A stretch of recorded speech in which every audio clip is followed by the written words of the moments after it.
Thanks, John, for your time today. One of the things that you talked about today was the importance of breaking reform into bite-sized chunks. Can you just tell us a little bit more about that and how it helps to make reform stick? Let's say we take something like financial sector reform. There's a lot of elements to that, relating to the banks, relating to non-banks, relating to the foreign exchange market, the marketing of government securities, licensing of foreign institutions and so on.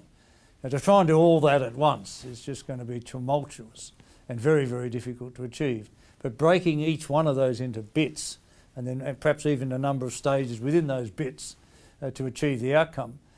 So you set a path forward, you set the steps in process that you need to follow in order to achieve that, and you implement them in bite-sized chunks. Well, I look at the Henry tax review, for example. He wasn't asked to put together a package, he just assessed the tax system. Made some 130 odd recommendations, I think, non-digestible as a package, as a whole. The government of the day, I think Rudd picked a few and did those and forgot the rest. Whereas if you'd actually worked to say, what are we going to do in the total, within a total tax package, what could we do in corporate, personal, etc., tax concessions, tax expenses and so on, you could get it to a scale where you could actually get it through Cabinet and get it through the Parliament. But I think one of the problems with reform in this country is we know pretty well what to do. There's been endless studies of just about any area of public policy. It's just how do you translate those studies into sort of bite-sized chunks which over time will achieve the objectives of those studies, and that's the hard part. And just picking up on your point there about, we know what to do, you've also said that we often get the economics right, but we don't foresee the longer-term societal consequences of reform. Just how important is that if we want to make reform a big part of it? It calls for a level of understanding and collaboration in the reform process. I think governments quite often focus in on the economics, and the economic debate does dominate. Remember Clinton saying it's the economy stupid, the focus is on the economy, but that has quite often very significant social consequences. So I think by recognising that you're not just about reforming an economy, but you are actually reforming a society, rebuilding a society, then you get some of those trade-offs and some of those social dimensions quite important. When people look at welfare as an example, just take a specific example, is an endless focus and let's sort of mean test it, target it effectively, which is good. I mean, that's what you should do. You make sure those in need actually get the benefits, identify the need correctly, design the benefits as effectively as you can and deliver them. Except there's also a question as to the level of those benefits. And if you're doing that in a world where the unemployment rate, unemployment benefit, for example, is way out of line, it's lost its link, if you like, to even the minimum wage. It's stuck at the bottom, whereas the minimum wage itself has even gone up.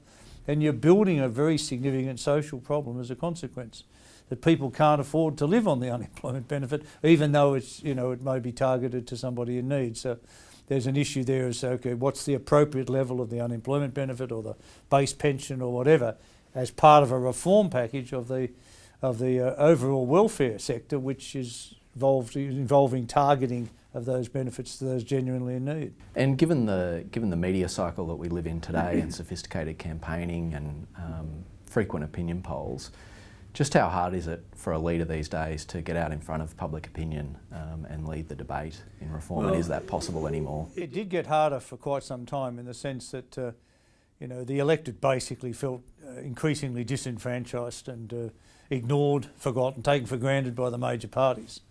And in that reflected in a loss of trust and a lot of belief in politicians. Politicians make statements, nobody actually believed them, and in many cases now they don't even listen to them. So what's the point? I mean, they probably won't ever deliver it. So government has to reset itself quite importantly to deliver against realistic expectations. The process has drifted so far, and the significance of the protest vote, if you like, against traditional government and major institutions is so significant that they're looking for somebody, a government, a community to stand up and say, look, we are going to focus on these problems, we are going to solve them, provide a bit of leadership.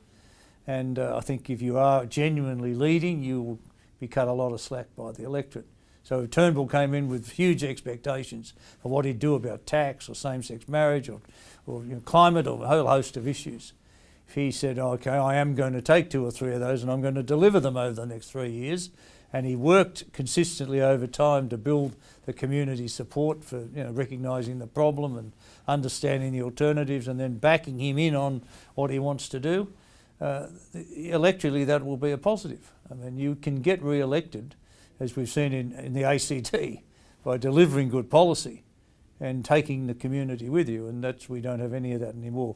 As long as trust keeps getting eroded and the natural reaction of politicians is a bit shell-shocked, let's pull back, let's not take any political risks, let's not lay it out because we'll be subjected to a political attack. I mean, I had the experience of laying out a broad-based policy agenda in every single area of public policy that was live at the time in the early 90s.